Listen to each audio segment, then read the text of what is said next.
Face it, shaker bottles suck. Your protein shake always comes out clumpy and you look like an idiot using the thing. That's why I decided to ditch my shaker bottle for good and get myself a BlendJet 2 portable blender. It makes perfectly blended protein shakes that come out smooth, creamy, and delicious in just 20 seconds. So go to BlendJet.com and use promo code DCASTPOD at checkout to get 12% off your order. That's promo code DCASTPOD to get 12% off your order at checkout. Have you ever wanted to learn a new language, but just didn't have the time or money? I may have a solution for you. Her name is Jessica, and she gives free Chinese lessons daily at 11 p.m. Beijing time and 11 a.m. Eastern Standard Time. Chinese is fun and easy if you have the right teacher.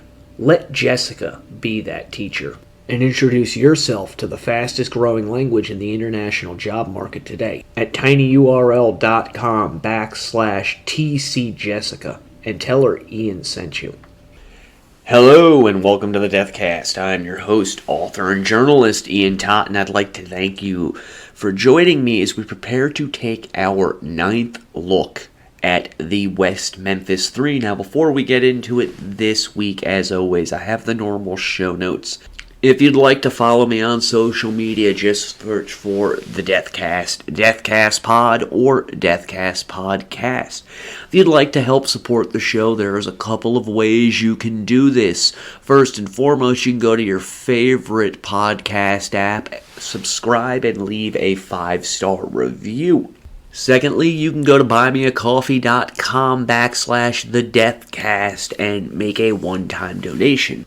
Lastly, you can go to the show's official Patreon page, which can be found in the show notes. For as little as $2 a month, you can help support this show, get access to exclusive content, as well as early ad-free shows.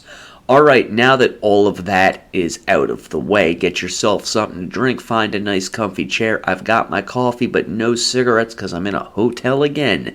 Let's go into the crypt.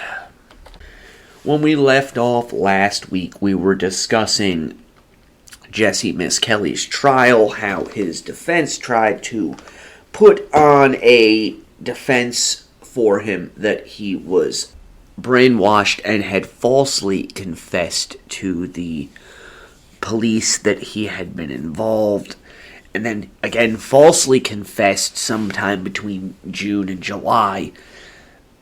Then they largely let that particular line of thought die as Jessie confesses on his way to prison.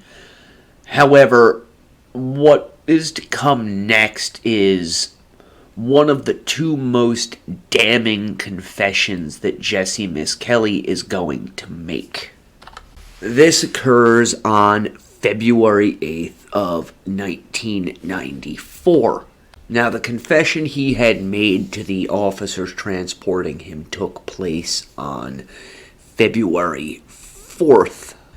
Dan Stidham, Brent Davis, Gary Gitchell, and John Fogelman all traveled to the prison on the 8th because they had just learned of Jessie Misskelley's most recent confession, and this was particularly upsetting to Dan Stidham, who had begun working with the HBO film crew on the Paradise Lost film.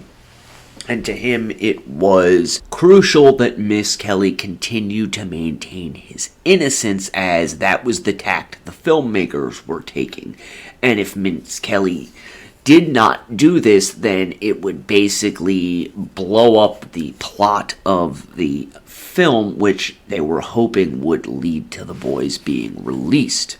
According to Brent Davis, they arrived at the prison and were able to get Misskelley sequestered in a room, and Stidham spoke to Misskelley for 10 or 15 minutes. Davis was quick to point out that there was no law enforcement officers in the room during any part of what was to occur next. He stated after this 10 or 15 minutes, Stidham came out of the room, grabbed a Bible, and went in. And after roughly 30 to 45 minutes, Stidham exited the room. Speaking of Stidman, Davis is quoted as saying, quote, "He was very upset, unnerved, just kept mumbling things. I don't know what I'm supposed to do now. I don't know what to do now." Further expounding upon this, Davis said, "Mr. Stidham went back into the room, at which time he did not allow us, nor did we request or insist on having contact with his client. He went back inside and talked for about another hour and came back, and the paraphrase indicated that his client's story matched with the facts much better, and there were a few things we need to do to be able to corroborate his statement." This is important. At roughly 3:20 on the afternoon of February 8th, Stidham began recording his conversation with Jessie Misskelley at the Pine Bluff Diagnostic Unit. I'm going to read some parts of the transcript. "Okay, Jessie, a few minutes ago I asked you about making some statements to the officers when they transported you from Piggott to Pine Bluff. You told me that you had told them some stuff. Is that correct?" Misskelley: "Yes, sir." Stidham: "And at first you told me that you were just making it up, that you were lying to them, and then you placed your hand on the Bible and told me that you were there when these boys got killed." Misskelley: "Yes, sir." Stidham: What's the truth, Jessie? I want to know the truth." Misskelley: "The truth is, me and Jason and Damien done it." Stidham: "You were there when the boys were killed?" Misskelley: "Yes, sir." Stidham: "Now what's going to be very important is for you to tell me why it was that you have been maintaining that you weren't there all this time." Misskelley: "I was scared." Stidham: "What were you scared of?" Misskelley: "I always lied, and I hadn't ever put my hand on the Bible and swore. Nobody didn't tell me to do that. If they would have told me that at first, I would have done it. Nobody told me to put my hand on the Bible." Stidham: "Okay, so basically, you've been lying to me and Mr. Crow for the past 7 or so months about not being there when in fact you were there?" Misskelley: "Yes, sir." Stidham: "Okay, Jessie. Let's start from the beginning. I understand that you received a phone call from Jason sometime before the murders. Remember when that was?" Misskelley: "On Monday." Stidham: "On Monday before the Wednesday?" Jessie: "Uh-huh." Stidham: "When did he call you? What time?" Jessie: "About 6. He asked me to, did I want to go to West Memphis with them, find some girls."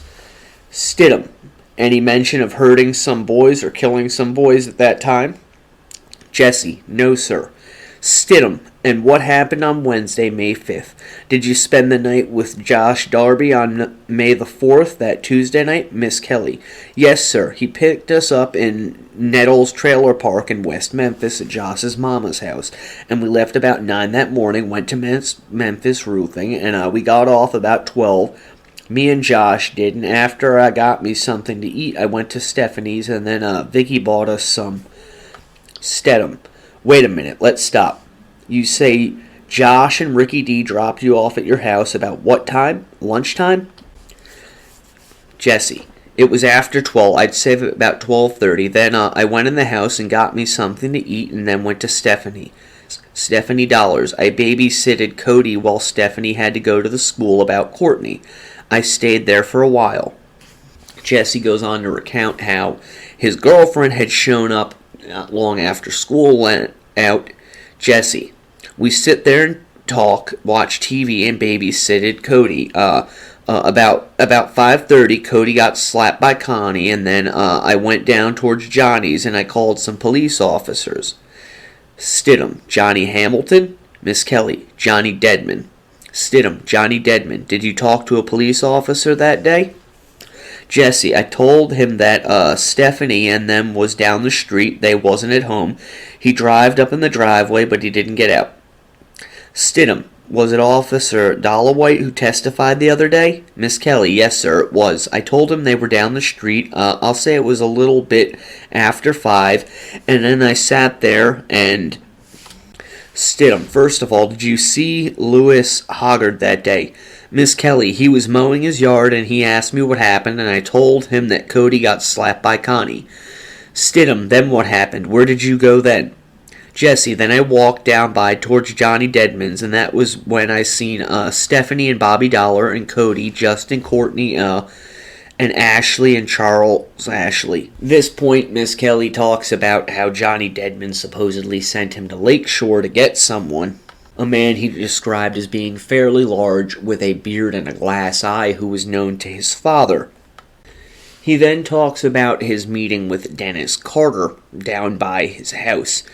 Quote, Dennis asked me, did I know anyone to get us something to drink? I told him Vicky will, so we gave Vicky some money, and I went down her house and started talking just a little bit, and I asked her, would she go to the store and buy me some liquor? She said yes.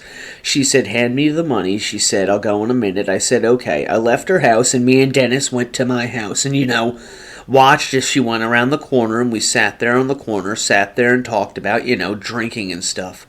She carried it to her house, and me and Dennis went down there and got it. Jessie recounts that he had asked Vicky to get him a bottle of Evan Williams whiskey. One thing that has been pointed out is that one way or another, despite his hand being on the Bible, Misskelley was lying during part of this, as his timeline of when he met the officers does not match up with when the officers' logbooks show that they were at the trailer park. It could be as simple as Misskelley was off in his timeline as far as the hours, and that he actually met up with Damien and Jessie later than he's saying he did. We do know that the sun set after 7 on the night of the 5th, so let's just say that everything happened really quickly. He meets this officer at 6:10, gets the booze from Vicky, and then hightails it to Lakeshore to meet up with Jason and Damien. That does still give them some time to get over to the swampland where the boys would eventually be killed. If he did not meet the cops, that still does not negate that both Vicky and Jessie claimed that Vicky had gotten him a bottle of Evan Williams whiskey that night. Continuing on with his confession, Jessie, then I started drinking out a Dennis bottle. I told him I was going to Lakeshore. I met Damien and Jason Baldwin. Stidham asks him what he did with the bottle. Jessie says that it was with him inside of a paper sack and that they met up around 6:30. Jessie, I went up under the underpass, then I saw Damien and Jason. They was at Lakeshore in the park by Quentin's house, Quentin Johnson. It's like a field between two houses and stuff. Stidham, did they know you were coming? Jessie, yeah, 'cause that's when Jason called me that Monday. He said that we was going to go to Lakeshore and find some girls. He called me Monday and asked me to come to Lakeshore. We was going to go to West Memphis. We was going to find some girls in West Memphis. Stidham, okay, did y'all talk about hurting boys or doing anything to boys? Or Jessie, no sir. Stidham, up until this time, had you ever been to a devil-worshipping meeting? Jessie, yes. Out at Lakeshore, back there at the very back. Stidham, what did y'all do at this meeting? Misskelley, well, people bring candles and make a circle and light them. Then Damien would start talking, and we listened to him while he talked. He started, talking to the devil, different kind of ways talk to the devil. Stidham, do they ever talk about hurting people or killing people or doing things to people? Misskelley, Damien had a briefcase, and I saw, when he opened it, I saw a picture. It was a Polaroid picture that had 3 boys that was on a bicycle by some white houses. Stidham, was it a picture of those that got killed? Misskelley, yes, sir. After I seen them that day, then I memorized who they were. Stidham, who was in this cult meeting? I want to know everybody. Jessie, me, Jason, Damien, Domini, I don't know, there's another guy. It was a guy by Lakeshore. He ain't no kid, he's a guy. He's tall, got black hair, he looked just like Damien. Stidham, do you know where he lives? Misskelley, I don't know, but he did live out at Lakeshore, almost on the last street. He didn't have no nickname. Stidham, do you guys wear black coats with hoods on them or anything like that? Misskelley, no, I ain't got no black jacket with no hood. Stidham, did this other guy that was tall and black-headed have long black hair? Misskelley, it was pretty long. Stidham, is your hand still on that Bible, Jessie? Jessie, yes, sir, it is. Stidham, you're telling me the truth? Misskelley, yes, sir, I am. Stidham, what else would have happened at these meetings? Misskelley, we drank. Stidham, listen to music? Jessie, yes, and drank. Stidham, what about the dog's legs and stuff? Jessie, no. Stidham, why did you tell the police that? Misskelley, I just made that up. Stidham, how many cult meetings have you been to? Jessie, about 3 or 4. Stidham, and they were all down in Lakeshore? Jessie, yes, sir. Every one I went to was. Stidham, what about Vicky Hutchinson saying she seen you in a meeting at Terrell Twist? Jessie, I had never been to Terrell. My hand is still on the Bible. I hadn't never been to Terrell. And Damien don't have no red car. He don't even own a car. He don't even drive. He don't drive. Stidham, did Damien and Jason have any beer when you got there that day out at Lakeshore at about 6:30? Jessie, yes. I think it was a 12-pack. It was in a sack. They kept it in a sack. It was cheap beer. It was just regular brown paper sack. Stidham, tell me about this briefcase. Were you at a meeting when they had a briefcase? Jessie, that older guy, he brought it. He brought the briefcase. Stidham, it wasn't Damien's briefcase? Misskelley, no, it was the older guy. It was that guy that looked just like Damien. He brought it, and he had a gun, and he had pictures of them 3 boys that got killed. They was on the bikes by some white houses, and in the background you could see some trees. Stidham, how can he look like Damien? Damien doesn't have a mustache and a beard. Jessie, when he shaves it, he looks like Damien. Stidham, did anybody else go to these meetings beside this older guy, Damien and Jason and Domini? Any other girls? Jessie, don't think there were no other girls. They're the only people I seen at the meeting with me. Stidham, what was this shit about cooking a dog in a wash tub that you told the officers a couple days ago? Misskelley, I made that up. Stidham, now you're not making anything up you're telling me about, are you? Jessie, no sir, my hand is still on the Bible.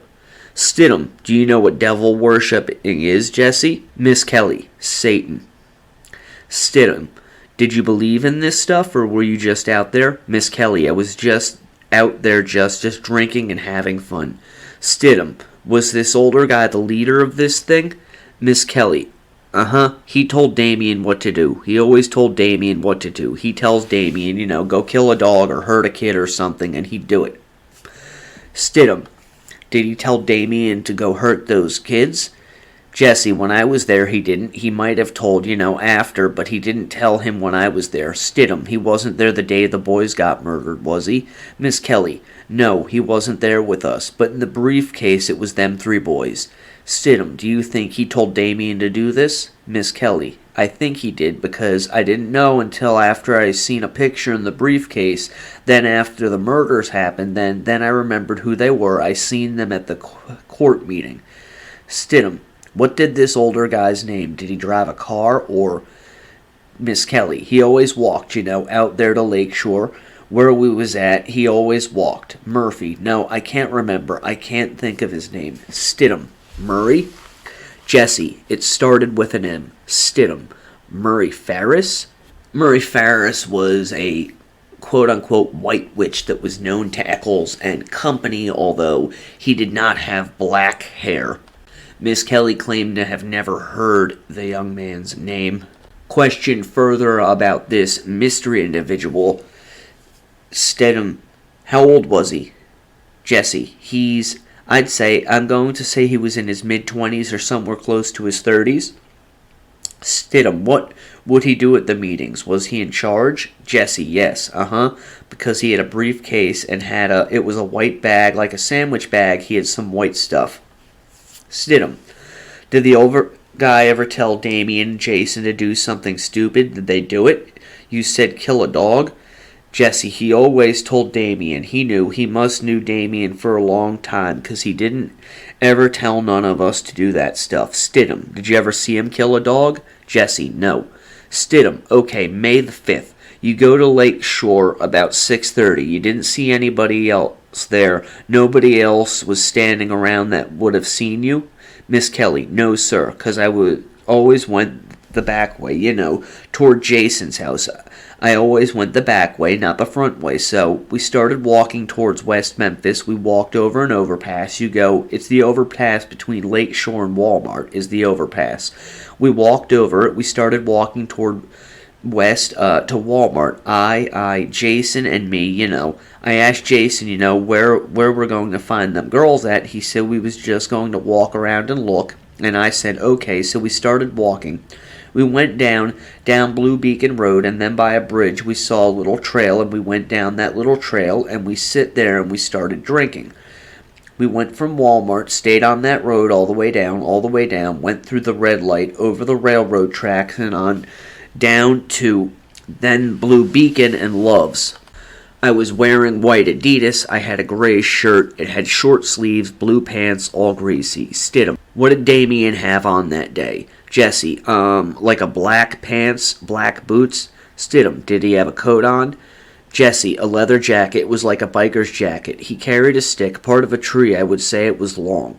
Stidham, was it any of those sticks that they introduced into trial the other day? Jessie, yeah. That one that you was holding up that had the bark off of it, Stidham, had someone carved it? Misskelley, yes. He carried it with him from Lake Shore. Jason was wearing light blue jeans, black boots, like army boots. Stidham, what kind of shirt did Jason have on? Misskelley, it was black and had Metallica wrote on it, and had like a background, like a grave, and it had a cross. We started walking a little bit further, and then we went over a bridge, and then I seen a little trail going down the bank. We went down there and started drinking. Stidham, did anybody talk about hurting boys or killing boys or doing anything to boys, doing anything to anybody? Jessie, no, they didn't tell me nothing like that, but that guy that showed Damien that picture, that's what I figured. That's why Damien, he knew what he was doing, because when I seen that picture at that cult meeting, I didn't know who they were. I hadn't ever seen them until then. After I jumped and started beating them, then I realized that beating them up, beating the kids up, then it went to my mind, a picture came to me, then after that picture came to me and I looked down, that's who it was. Jessie, we sit out there. We sit down and started drinking. We sit by some trees, by a tree that was leaned over. There was I'm going to say like a water pipe. That's what I'm going to say it is. I don't know what it was. Pipe going through this way, making a walkway or something, like a little bridge. Something like that, and we started drinking. Then we started drinking, and then we heard some noise, and then me and Jason hid, and Damien just sit there, and then all of a sudden he told him to hide, and he did. Then these boys came up. Stidham, what else is beyond the trees? Misskelley, there was a clubhouse. Looks like some little kids, They went up there and built it. It's black, and to my knowledge it had sides, like to keep the wind off of them. It had a top over it, to my knowledge. If you're wondering why Stidham is bouncing back and forth, he's trying to throw Misskelley off to get him to slip up and make a misstatement that he may be able to use to discredit what Misskelley is telling him. Stidham, where do you put the bridge at? Jessie, the bridge, there's the Blue Beacon. There'll be a little, I'm going to say like a little driveway right up in there going towards the field. For tractors and plowers. The bridge, the trail, water and trees, like big trees, and right beside that there's going across like that creek. Alright, there's the trail, there's the bridge, there's water going up under it all the way down, then there's trees like that, then trees, and it goes all the way to the pipe, and then it goes on out. I don't know where it goes. All I know, it just flows. The house is back by this way. About where the driveway's at, then there's a field, and you can see through them trees, and there are houses. Stidham, isn't there the bayou? Isn't there a bigger river or creek? Jessie, By the field, by that, where the driveway is at, there's a field and there's trees, and just like the bayou goes all the way through there, all the way back to the... That's it. Misskelley, the bodies was thrown in water, big deep. I'm going to say that it comes to over my head. I'm going to say it comes to over my head because I can't get in water close to my head because I have to hold my ears. Stidham, well, were the bodies thrown in close to that pipe? Misskelley, close to that pipe, I'm going to say about 15 or so, probably not even that far to the pipe. About 15 yards, probably, maybe not even that much. I could tell you if I was there. It was deep, but can't do it, to my mind, because I don't know. I don't know feet, yards, or nothing like that. I'm going to say it was pretty close to it. Stidham, okay, you were carrying a fifth of whiskey in a paper sack. Jessie, right. Stidham, who was carrying the beer? Jessie, Damien. Stidham, and he was carrying a stick in one hand, the beer in the other? Misskelley, it was Jason. Stidham, how many times have you been there? That was my first time. I don't know too much about it. Stidham, did you go back there after the murders like you told Gitchell? Jessie, Stidham, how come you told him that? Jessie, just to have something to stay. Stidham, were you guys in the water? Jessie, I don't get in the water because I can't. Can't get my ears wet. Ain't getting in no water. Stidham, did Damien and Jason get in the water? Jessie, no. Stidham, how come you told the police that you were in the water and they were going underwater and sucking each other? Jessie, I didn't tell him that. I just told him they went under the water. I didn't know what they was doing, but they were never went in the water. Stidham goes back and forth trying to trip Jessie up, but he can't get Jessie to change any of the things that he's stating. Stidham, Damien and Jason get in the water? Jessie, yeah, Damien.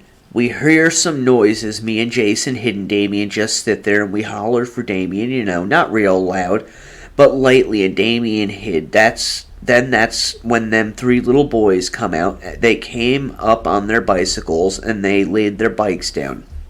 Stidham stops him at this point and asks if they'd been doing any drugs that evening, which he denies. He then asks Jessie about the whiskey bottle. Jessie tells him that he broke the bottle. Stidham, you busted it? Jessie, yeah. Stidham, when did you do that? Jessie, going back. When I was going back home, after what I seen what happened made me mad. Stidham continues on talking about the boys. Jessie states that the boys came in from the direction of the houses, stating that the boys carried the two bikes over the pipes that led into the woods. Trying to trip his client up, Stidham asks him if they'd carried them in or found another way, and Jessie continues by stating that there may have been a trail of some type, but he didn't see it. Stidham, how many bikes were there? Jessie, 2. Stidham, what color were they? Jessie, red and a light color, white color, greenish color, somewhere in there. Stidham, greenish or white? Jessie, I'm going to say greenish. It was real light. It wasn't a boy's bikes. Important because the bikes in question were light green and red, and the light green bike resembled a girl's bike. Misskelley, they came from back that way, from their houses, from I guess where they live at. They come from that way, from where we was at was by the interstate, Blue Beacon. Where we was at wasn't far from the dog track. I mean, you could see it just right there.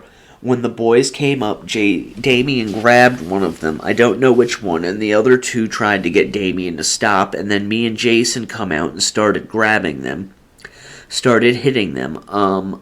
Damien choked. I don't remember which one. Stidham, now you heard during the trial that the medical examiner said none of the boys were choked. Misskelley, he didn't choke him. Choked, just say just hold their head and choke, not hard enough, just holding him. Stidham, when did the Moore boy run from the scene? Jessie, that's when, after I let him go. Stidham, you were holding the Moore boy? Jessie, yeah, and I let him go. Stidham, why did you let him go? Jessie, after I got through hitting on him, I let him go. I let him up. Stidham, he took off running? Jessie, Stidham, had any of the boys gotten killed yet, or... Jessie, no, Stidham, did you know what was going to happen at that point? Jessie, no. Stidham, why did you chase him down and bring him back? Or did you? Jessie, no I didn't, until Damien told me get him, and that's when I went back after him and got him. Then I brought him back, and that's when... Stidham, what was the boy wearing that you went and got and brought back?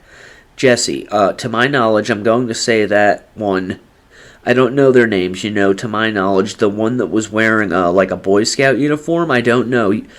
That's to my knowledge. That's what one of them was wearing. I don't know which boy. Important to note at this point that although Jessie was never able to positively identify the boys, he consistently stated that the one that he handled, the one that he assaulted, was Michael Moore, who was wearing the Boy Scout uniform. Stidham, Damien told you to go get him and bring him back?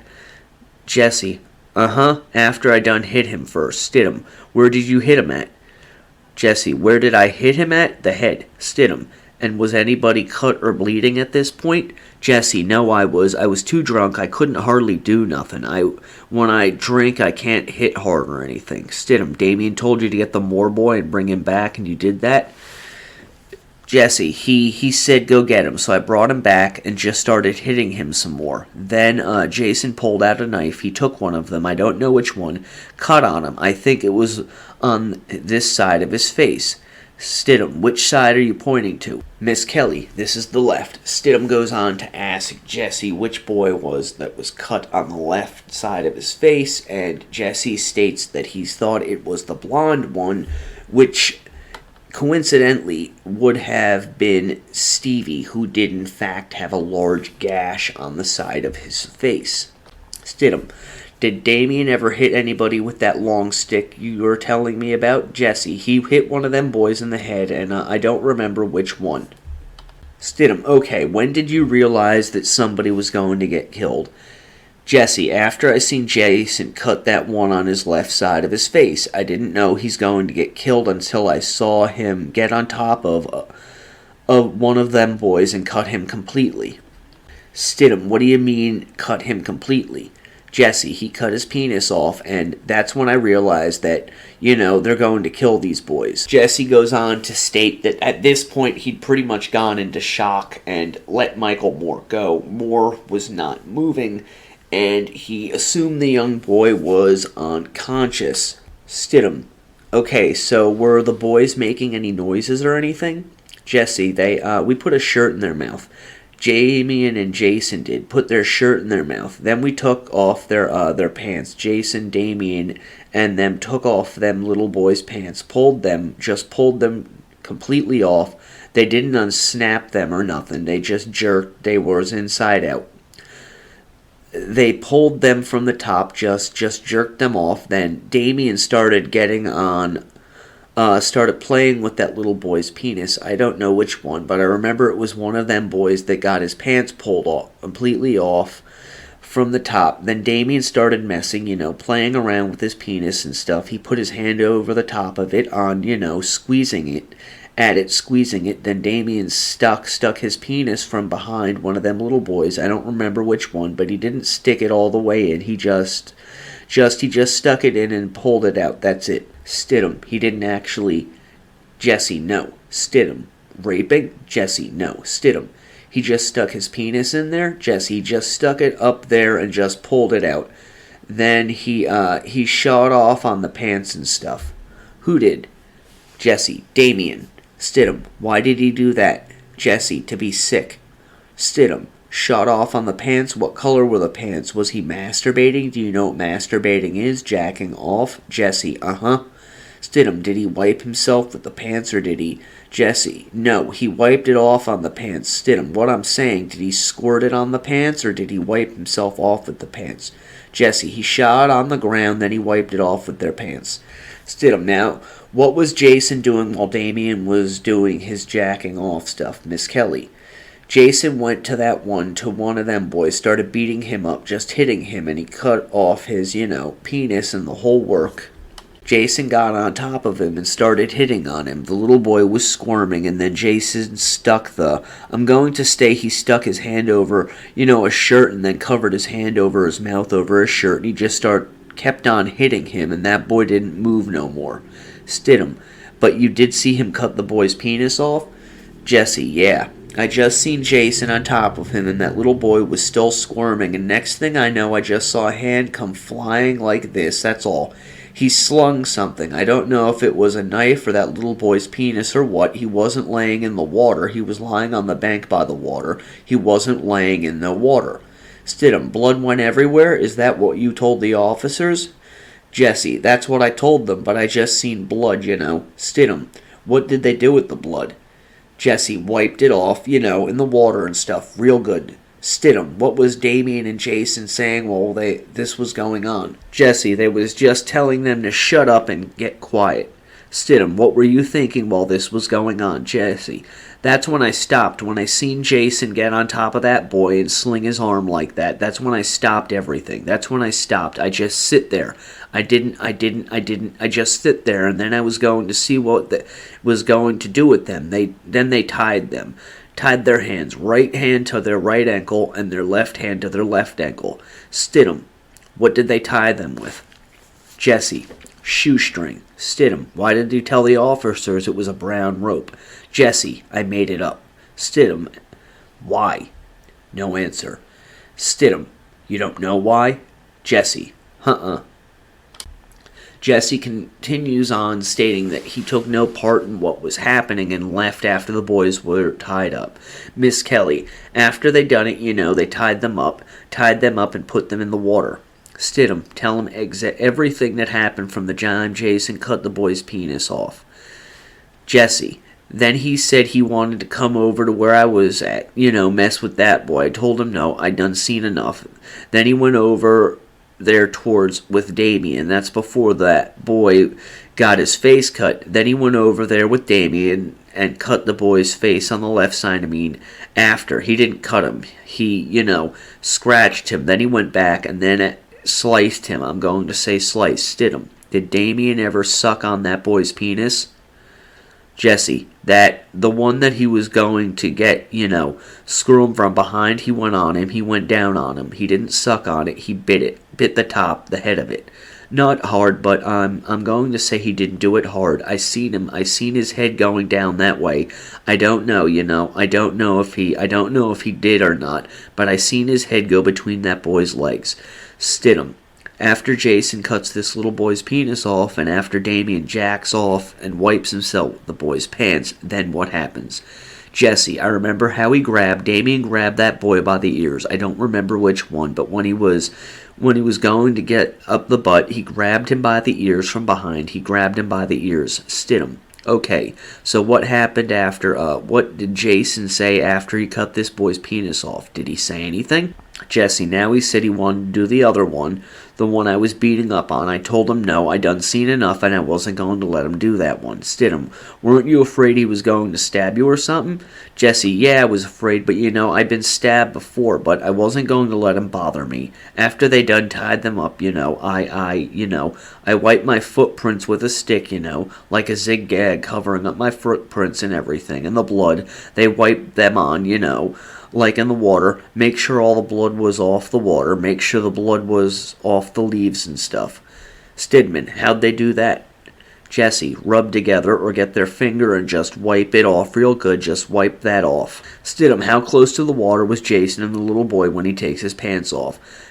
Jesse, to my knowledge, I'm going to say he was pretty enough to splash water out, to splash water. That's how close I'm going to say it was to my knowledge. Misskelley recounts how Jason removed the boy's clothing and laid them beside him.